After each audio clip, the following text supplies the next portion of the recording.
Welcome back to another deep dive. Today, we're venturing into a really compelling perspective on how we understand ourselves and, grow.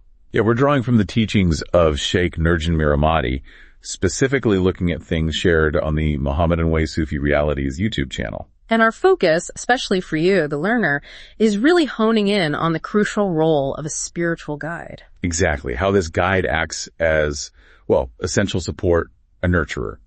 And maybe most importantly, this idea of a mirror. A mirror reflecting our shortcomings, but also like the path forward to build ourselves up. Precisely. Building towards those higher understandings, those realities. Okay. So you, the learner, you value getting to the heart of things, right? Efficiently, finding those aha moments without getting bogged down. And you appreciate different viewpoints, a bit of personality. So let's dive into this idea, the guide as a purified mirror. A purified mirror, what does that distinction mean? Well, the teachings really emphasize that. They're not just any reflection. They're described as very purified mirrors. And here's the kicker, really. What we might react negatively to. Yeah. What we see in them that we don't like. Yeah. The teaching says that's actually us. It's a reflection of something in ourselves. Wow. So our interactions with them, it's like Allah is showing us who we really are. That's the perspective, yeah. Yeah. It's a chance for deeper self-understanding. Okay, let's unpack that a bit. So if I feel, annoyed or judgmental around a guide, the first place to look isn't at them, but inside me. Exactly. It's a fundamental shift, isn't it? Yeah. From pointing fingers outward to looking inward, self-investigation. That ties into that saying, doesn't it? About the believer being a mirror to another believer. It resonates very strongly. Prophet Muhammad, peace be upon him, described the believer as a mirror to his brother and sister. So our whole life becomes this reflection, emphasizing this need for self-purification. Right. Every interaction, potentially, holds a mirror up to our own state if we learn how to look. So how do we actually do that? How do we polish our own mirror, so to speak? The source mentions specific practices. It does. It highlights things like specific devotional recitations and zikr, which is the remembrance of God. Okay, zikr of remembrance. And also the associations, the company you keep, especially with spiritually advanced people.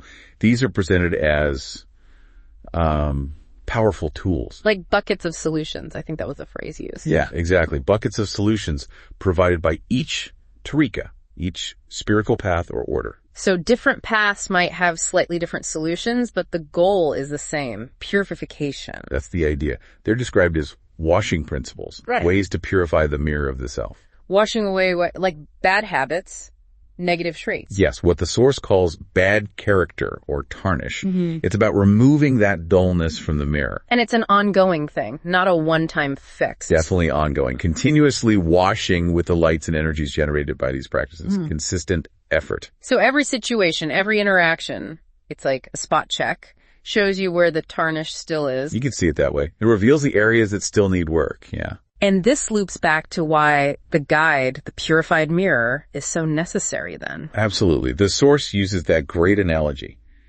Try getting ready, making yourself look presentable without a mirror. Impossible, right? You'd miss spots, your hair would be a mess, you wouldn't know. Exactly. You're working blind. You can't fix what you can't even see needs fixing. So the guide provides that essential reflection for our inner state, our character. That's the point.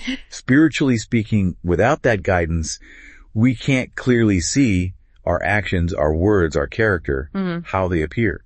The teaching was pretty blunt, wasn't it? Something about being spiritually ungroomed. It was direct, yeah. Suggesting that without that mirror, to Allah, you're just ugly, you're not taken care of, you're ungroomed. Yeah. It's about understanding how we're presenting ourselves spiritually. How we're dressing ourselves with character, as it said. Dressing ourselves before Allah.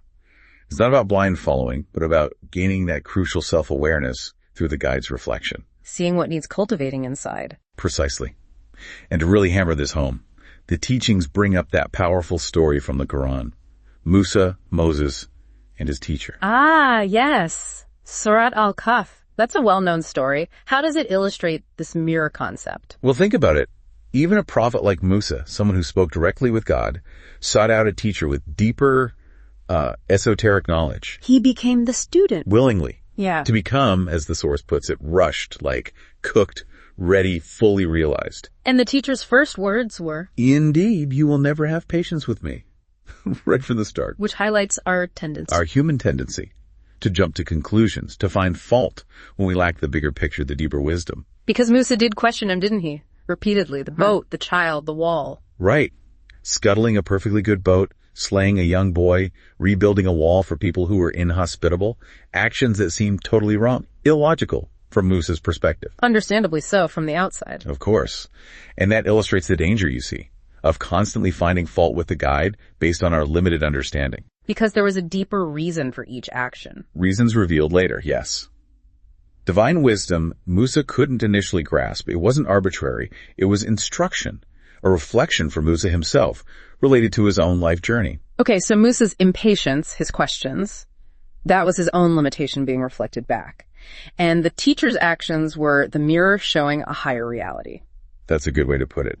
And the parallel drawn is that when we interact with a guide, a moltmann, someone spiritually advanced, or even the community around them, they function as that aina, that mirror, the mirror Allah intends for us to look into. So any agitation, any dislike, any judgment, I feel. The teaching suggests that feeling is primarily a reflection of something in your life, your character, your own issues. Not necessarily a flaw in the guide or the situation itself. That's a really big shift in perspective. It turns everything inward. It does. It moves the focus from criticizing the external world to understanding your internal landscape. So it's less about physical appearance or status and more about this inner spiritual dress. Exactly. Cultivating good character. The teachings remind us Allah looks at the heart of the believer, their inner reality, not the superficial stuff like wealth or looks. And using the guide as that mirror is how we identify the stains on that spiritual dress. It helps us see them, see the faults, the shortcomings, so we can actually start doing something about them, rectify them. This sounds like it requires constant vigilance, like that practice mentioned, muhasabah, inner accounting, self-reckoning. How does that work in practice? Well, the teaching encourages muraqabah, a kind of deep spiritual contemplation, often done at night. Contemplation. Seeking something. Seeking the presence, the spiritual connection, the nizar or spiritual gaze of the prophet and the sheikh, the guide. And that presence acts like another mirror. Like a mirror of truth, yes. Yeah. In that state of connection and reflection, your own wrongdoings, your bad character, your shortcomings from the day, they become clearer. So it's like a daily or a nightly review. A personal accounting. A hisab.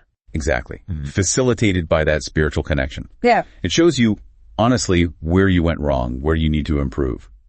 And doing this consistently. Consistency is key.